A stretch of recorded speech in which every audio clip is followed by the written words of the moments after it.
Rêve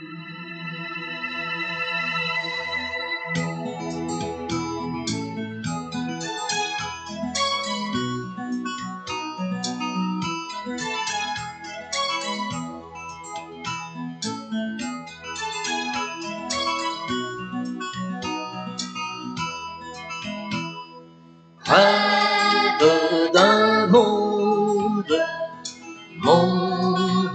plus beau à faire ensemble. Rêve d'un monde nouveau. Aimer la vie, aimer ensemble, donner sa vie, donner ensemble, choisir la vie. choisir ensemble, Aimer la vie, toujours donner sa vie pour un monde plus beau. J'ai fait le rêve d'un monde plus beau à faire ensemble. Rêve d'un monde nouveau. Payer de soi, payer ensemble, risquer de soi, risquer ensemble, chercher en soi. chercher ensemble, Payer de soi, toujours risquer de soi pour un monde plus beau. J'ai fait le rêve d'un monde plus beau à faire ensemble. Aujourd'hui, nous voulons dialoguer sur un mot courant que tout le monde entend et tout le monde voulait savoir. C'est le péché. Le péché est une parole, un acte ou un désir contraire à la loi éternelle. Il est une offense à Dieu. Il se dresse contre Dieu dans une désobéissance contraire à l'obéissance du Christ. Il est un acte contraire à la raison. Il blesse la nature de l'homme et porte atteinte à la solidarité humaine. La racine de tous les péchés est dans le cœur de l'homme. Leur espèce et leur gravité se mesurent principalement selon leur objet. C'est pourquoi, autrefois, on dit il y a péché véniel, petite erreur, petite faute qu'on fasse et qui blesse la relation humaine. Et le péché mortel qui porte atteinte à la vie humaine, à notre vie. Ça engendre la mort. Mais pour pécher, il faut choisir délibérément. C'est-à-dire en le sachant et en le voulant une chose gravement contraire à la loi divine et à la fin dernière de l'homme, c'est commettre un péché mortel. Celui-ci détruit en nous la charité sans laquelle la béatitude éternelle est impossible. Sans repentir, il entraîne la mort éternelle. C'est pourquoi il faut craindre le péché. Le péché crée un entraînement au péché. C'est pourquoi on dit une faute entraîne une autre faute. Il engendre le vide par la répétition des mêmes actes. Par exemple, aujourd'hui, j'ai menti. Demain, je ne mentis pas, je fais une violence. Je commets un acte de violence. Le péché est à refuser catégoriquement par tout chrétien. Il en résulte des indignations perverses qui obscurcissent la conscience et corrompent l'appréciation concrète du bien et du mal. C'est comme ça on arrive à avoir des ennemis. On arrive à avoir des malentendus. Ainsi, le péché tend-il à se reproduire et à se renforcer, mais il ne peut détruire le sens moral jusqu'à sa racine, parce que notre racine est dans le Christ. L'Esprit pourrait nous conduire à revoir le présent en pensant au passé et au futur. C'est pourquoi, quand on pêche, la mort n'est pas arrivée tout de suite après le péché. Il y a un moment que notre conscience doit réfléchir sur l'acte posé. Et c'est pourquoi on dit, il y a des vices intolérables dans une société, dans une famille, même dans un petit groupe. Les vices peuvent être rangés d'après les vertus qu'ils contrarient, ou encore rattachés aux péchés capitaux, ainsi appelés, parce que généralement, le péché, tous les pécheurs ne sont pas condamnés. Au contraire, ils sont là pour une conversion totale. Si nous prenons le livre de l'Église catholique, la catéchèse nous indique que le pécheur est enfant de Dieu. Dieu l'attend pour l'aider à devenir ce qu'il devrait être. Un homme, une femme capable de choisir le bien et le mal. Et c'est pourquoi, autrefois et jusqu'à maintenant, il y a plusieurs catégories de péchés. On les appelle des fautes, mais chaque péché n'a pas le même fruit.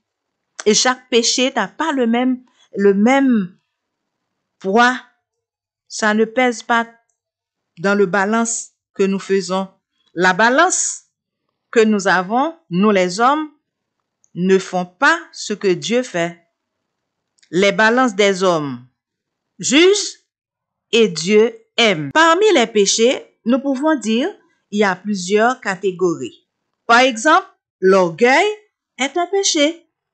C'est le péché de celui qui se préoccupe de sa dignité sans référer à Dieu, qui vise à paraître grand devant les hommes. L'orgueil, c'est un péché qui nous empêche de rester dans l'amitié de Dieu et dans l'amitié de nos frères.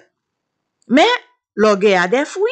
Le fruit de l'orgueil sont l'ambition, la vantardise, la recherche des honneurs, la haine, la vaine gloire et la présomption qui suscite des entreprises excédentes et excellent nos forces vers le contraire. Si j'ai de l'orgueil contre toi, tout ce que tu fais paraît un peu noir.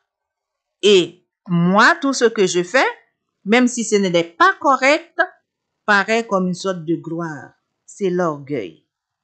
Et tout chrétien qui sent un signe parmi ce que je viens de citer là, c'est de l'orgueil. Il faut, pendant ce temps de carême, essayer de demander la grâce du Seigneur pour vous épargner de cette situation, de ne pas avoir de l'ambition, de ne pas se vanter, de ne pas rechercher des honneurs. Si ça vient, on remercie Dieu, on dit gloire à Dieu, mais ne reste pas déçu pour humilier les autres. Et deuxième péché capitaux encore, on dit l'envie. L'envie, c'est la tristesse éprouvée devant le bien que réalise l'autre. Souvent, une personne a fait beaucoup d'efforts pour réaliser quelque chose. Et une autre, en le regardant, a une tristesse parce que c'est pas elle qui l'a fait. Mais Dieu lui donne de l'intelligence pour faire autant. Les fruits de l'envie sont la délation. Ça veut dire dénonciation méprisable.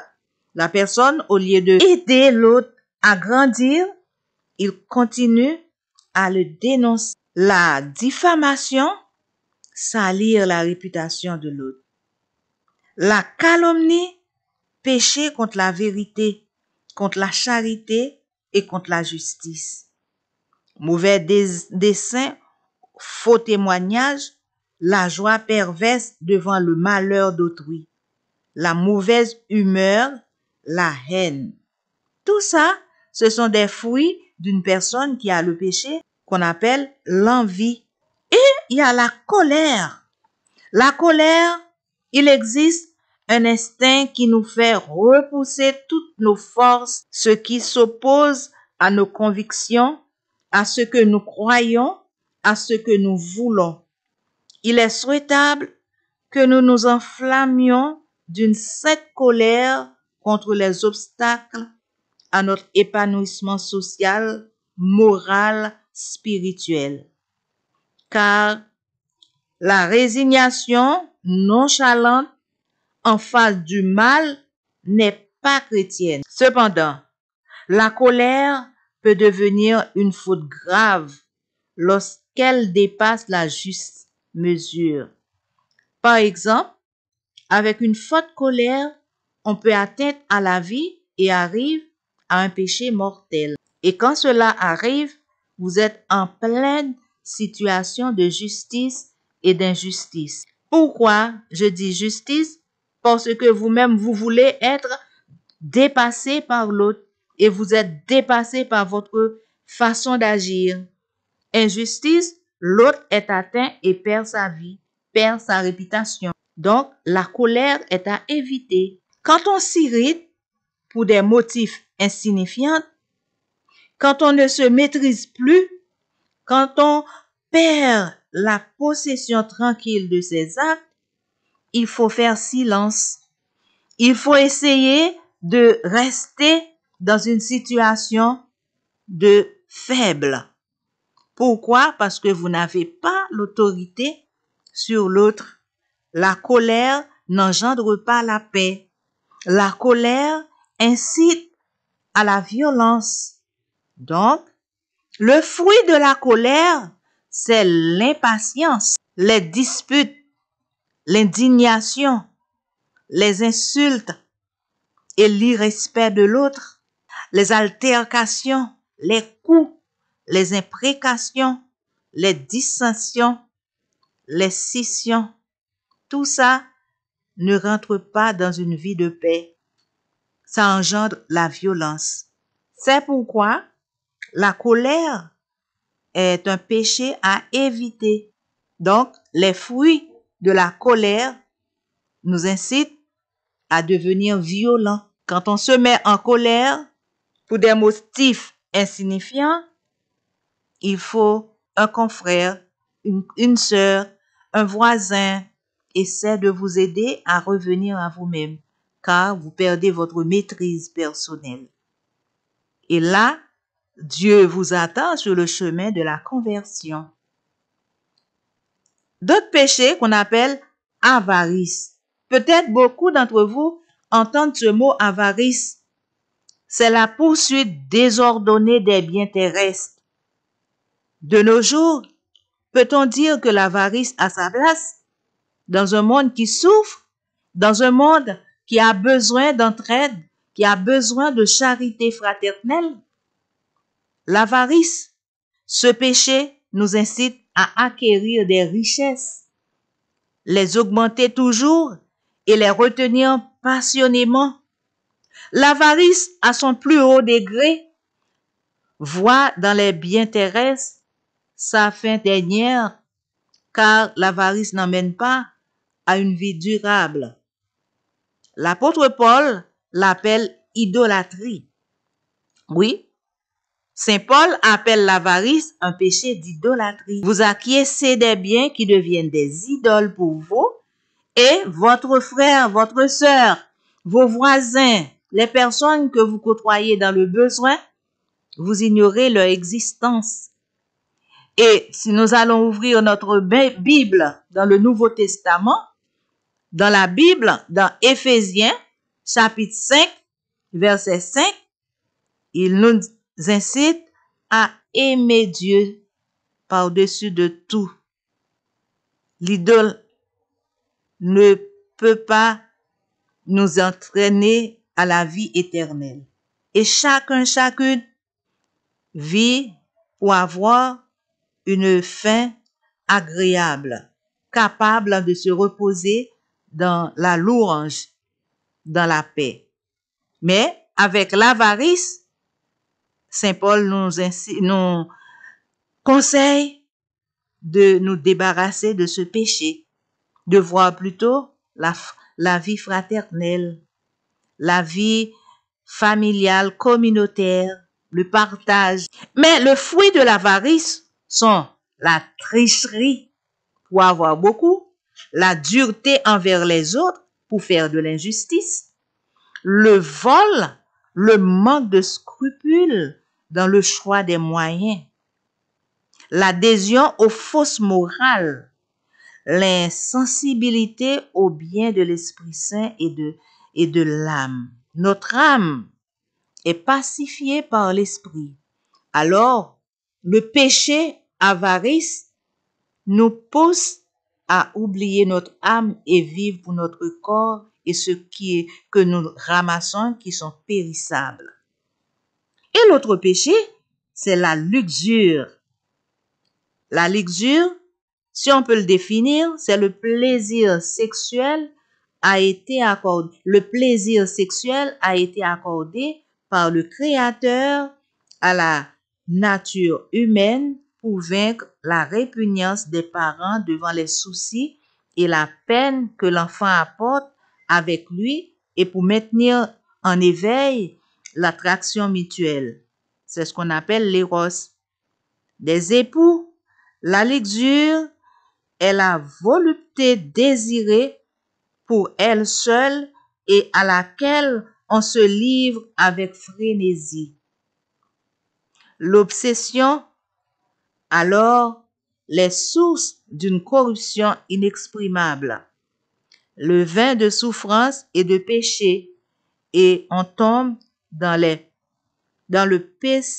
permissivisme, qui veut dire que ce qui n'est pas permis, ce qui n'apporte pas la joie, ce qui n'apporte pas le dialogue, vous mettez ça de côté et vous agissez par votre propre bon plaisir. Donc, c'est un péché à éviter. Et Saint Paul nous dit, fuyez la fornication. On peut lire dans 1 Corinthiens 6, verset 18, car la personne humaine est temple du Saint-Esprit. Il faut la respecter. Même si c'est votre femme, même si c'est votre petit copain, petite copine, il faut la respecter. Il faut la toucher avec beaucoup de délicatesse. Il faut l'apprivoiser, non pas faire de violence sur elle. Et c'est un péché qui atteint le corps humain qui est le temple de Dieu. En ce temps où nous prions pour la conversion des pécheurs, nous prions pour tous ceux et celles qui vivent dans cette situation et qui méritent d'être corrigés pour leur vie et la plus grande gloire de Dieu. Et le fruit de la luxure sont la fornication, l'impureté, les orgies, l'absence de l'amour véritable qu'on appelle agapé, la profanation du mystère de l'amour de la vie, injustice envers le conjoint et la descendance, le scandale, les séductions, l'égoïsme, l'insensé, l'insensibilité au spirituel, la violence. C'est ce qui entraîne des avortements, des viols, des enfants naissent dans la misère parce que leur rencontre n'était pas empreinte d'agapé, de vrai amour. C'était des coups durs. Maintenant, ouvrons les mains devant Dieu pour offrir le monde, car il y a trop d'enfants qui naissent dans cette situation et qui vivent dans la misère. Nous ouvrons nos mains, notre cœur pour dire à Jésus de prendre pitié de tous ceux qui vivent dans la luxure et qui entraînent ces mauvais fruits que nous venons de citer là. Un ami pour rester à l'écoute et poursuivre avec lui le chemin. Un ami pour chanter comme l'on peut chanter lorsque l'on est aimé pour de vrai. Un ami pour donner comme l'on peut donner lorsque l'on est aimé pour de vrai. un ami pour inventer la route et garder la chaleur de sa main dans ma main, un ami pour rester à l'écoute et poursuivre avec lui le chemin. Un ami qui comprend à temps et contre-temps et toujours nous apprend le présent. Un ami qui attend aussi beau qu'un serment, le regard d'un enfant, un printemps. Un ami pour inventer la route et garder la chaleur de sa main dans ma main. Un ami pour rester à l'écoute et poursuivre avec lui le chemin. Un ami de valeur comme un révélateur de ce qu'il y a de meilleur dans ton cœur. Un ami, un semeur, le chant d'un bateleur, un matin prometteur de bonheur. Un ami pour inventer la route et garder la chaleur de sa main dans ma main. Un ami pour rester à l'écoute et poursuivre avec lui le chemin. Un ami pour choisir, bâtir et fleurir, une clé pour ouvrir l'avenir. Un ami pour partir, même s'il faut mourir, puisque c'est pour servir et grandir. Un ami pour inventer la route et garder la chaleur. Quand on marche ensemble, il y a des conseils, il y a des réflexions qui nous invitent à éviter ce qui est mauvais. Il y a le péché qu'on appelle la paresse ou l'indolence spirituelle. C'est le manque de goût pour les choses spirituelles, le manque d'ardeur pour lutter contre le poids du terrestre et s'élever vers les choses divines.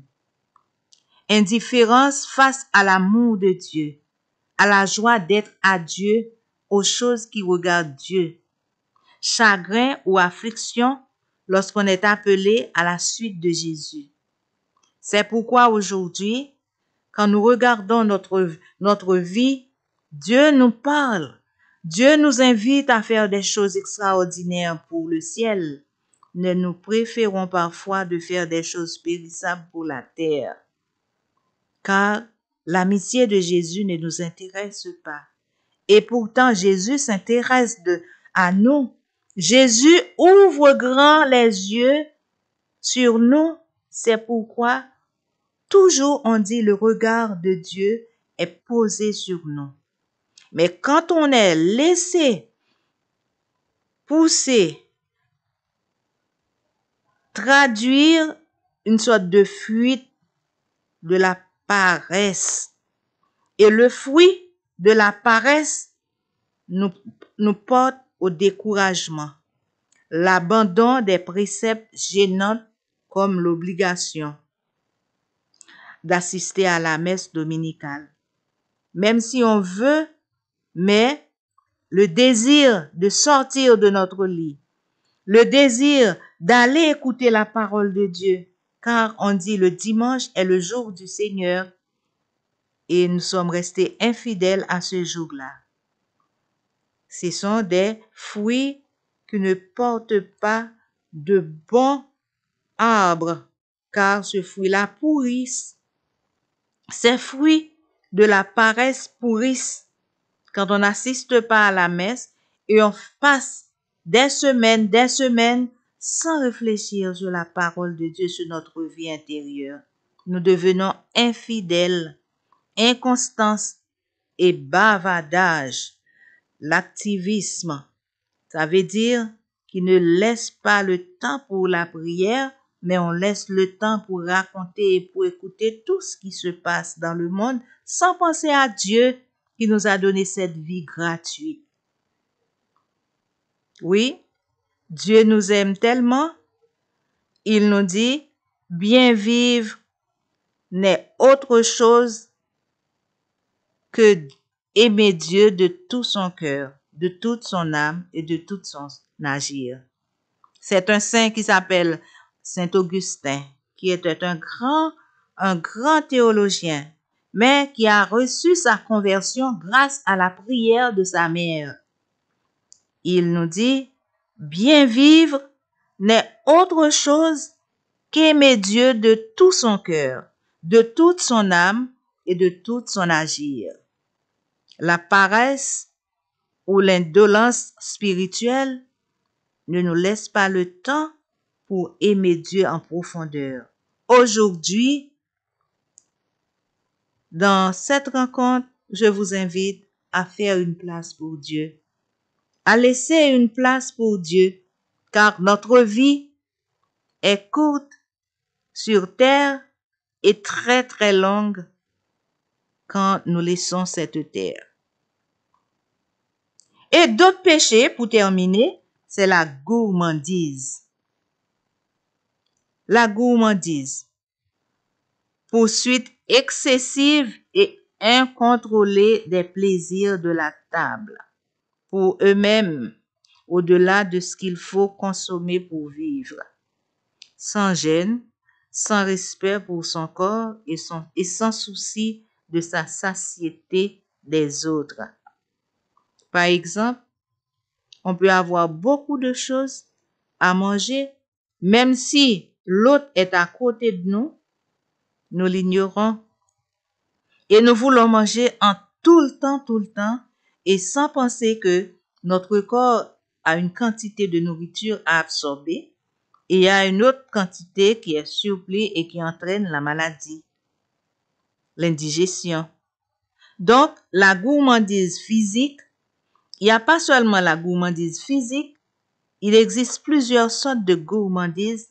Tout ce que vous faites avec exception, vous faites ça avec incontrôlable, vous faites ça avec beaucoup de rapidité. Vous ne prenez pas le temps pour dire à l'autre, je partage avec vous, ou bien je sens que tu es à côté de moi, mais vous faites tout pour vous, tant pis pour l'autre. Eh bien, les fruits de la gourmandise sont l'égoïsme, le manque de compassion, l'insensibilité face à la misère de l'autre, l'injustice, mollesse, le mépris de soi-même, la débauche, les ripailles. Il existe aussi des péchés qui crient vers le ciel. Il existe aussi des péchés qui crient vers l'âme. La clameur du peuple opprimé, la souffrance des personnes qu'on essaie de faire violence injustement, eh bien, les migrants qui circulent autour de nous, les déplacés qui cherchent un abri, et nous avons tout. La plainte de l'étranger et la veuve et de l'orphelin. Si nous regardons dans Exode 22, versets 20 à 22, l'injustice envers le salarié. Nous pouvons trouver dans Jacques 5, épître de Saint Jacques, chapitre 5, verset 4, que la gourmandise est à plusieurs formes, pas seulement la gourmandise physique pour la nourriture, mais la gourmandise administrative, la gourmandise administrative, la gourmandise en tout sens. Quand vous voulez tout pour vous, rien pour l'autre. Ou bien très peu pour l'autre, beaucoup pour vous. Si on prend le livre de catéchisme de l'Église catholique, on va trouver à la page 225 que nous sommes faits pour vivre ensemble, pour vivre et pour aider l'autre à grandir, car nous avons un seul Père qui est Dieu. Et Jésus est venu pour nous sauver du péché. Et nous avons parlé du péché et les différents types de péchés, les noms qu'on donne au péché, on les appelle des péchés capitaux parce que ils ont un capital très fort sur notre vie. Donc, essayons de vivre en amis. Essayons d'inventer une autre route en ce temps de carême, car la vie ne dépend pas de ce que nous avons vraiment. La vie dépend de la qualité de notre vie. Il faut toujours vivre en enfant de Dieu. Et c'est pourquoi nous devons essayer de garder en nous les vertus. Nous n'avons pas seulement de péché en nous, mais nous avons des vertus, des qualités. Il y a les vertus humaines, qui sont les dispositions stables de l'intelligence et de la volonté, qui règlent nos actes, ordonnent nos passions et guident notre conduite selon la raison et la foi. Elles peuvent être regroupées autour de 4 vertus cardinales: la prudence, la justice, la force et la tempérance. Pour ces vertus, prenons un temps d'ouvrir nos mains et d'ouvrir notre cœur en demandant à Dieu: aide-moi à vivre les vertus qui est déposée en moi depuis le jour de ma naissance. C'est pourquoi nous prenons une pause au numéro 14, les mains ouvertes devant toi. Ouvre nos mains avec tout ce que nous avons et offrons ça à Jésus.